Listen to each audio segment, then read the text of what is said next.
Bonjour à tous. Cette vidéo va permettre dans un premier temps d'expliquer l'intérêt de la fertilisation starter au semis du maïs. Dans un second temps, on verra comment positionner l'engrais et dernièrement la présentation d'un essai mis en place sur cette parcelle. Quel est l'intérêt de la localisation starter au semis du maïs? C'est pendant la phase juvénile de son développement, c'est-à-dire entre le stade 3 et 8-10 feuilles, que la plante est la plus affectée par des carences nutritionnelles en phosphore.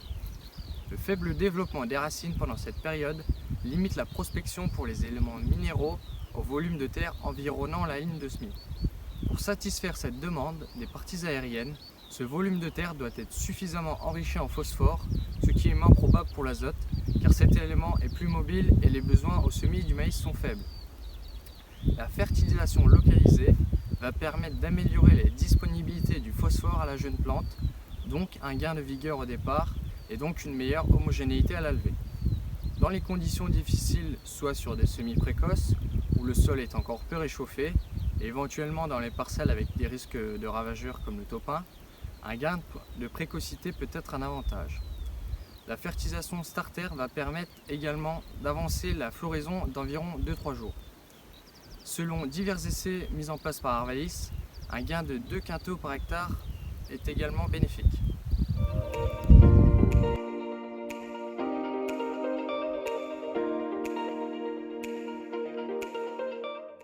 Mais alors, où et comment positionner l'engrais? Logiquement, le plus proche est le mieux, mais l'acide phosphorique devient vite limitant, entraînant des risques de brûlure du germe et de toxicité, entraînant la perte de pieds par hectare. Et trop loin, il est inefficace et ne joue plus son rôle de starter. Le meilleur positionnement est en fait en dessous de la ligne de semis, où les racines vont rapidement pouvoir être en contact avec l'engrais.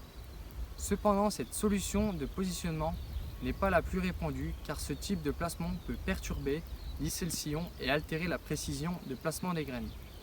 C'est pour cette raison que beaucoup de constructeurs préfèrent positionner la fertilisation avec un décalage latéral, soit légèrement plus profond ou au même niveau que les graines. L'idéal est donc de placer l'engrais starter à 5 cm à côté de la semence et 5 cm en dessous.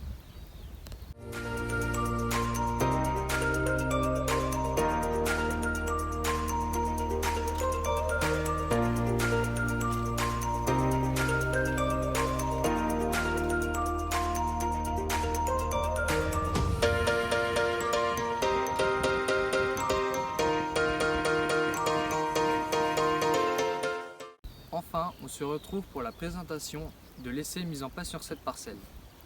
Cette parcelle se situe dans la Meuse, plus précisément sur le plateau barrois, reconnu pour ses sols argilo-calcaires superficiels. L'objectif de l'essai est d'étudier la différence entre 3 doses d'engrais différentes avec l'incorporation d'un DAP 1846 avec les doses de 200 kg, 150 kg et 100 kg. Le maïs de variété Belcanto, semé à 105 000 grains par hectare, le 23 avril, dans de bonnes conditions de semis, se situe à 5 cm de profondeur. Ici, l'incorporation d'engrais est enfuie avec un soc équipé sur un semoir monosème.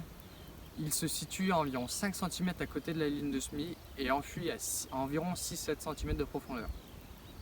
Par la suite, un roulage a été effectué afin de garder la fraîcheur ainsi que d'avoir un bon contact terre-graine.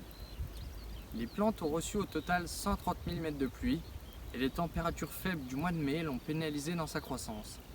Pendant une vingtaine de jours, les températures stagnaient à environ 13 degrés. À partir de fin mai, les températures ont augmenté et donc ça a permis de reprendre sa croissance. On peut constater que le maïs est au stade 4 feuilles, mais on ne remarque pas encore d'effet avec l'incorporation de DAP.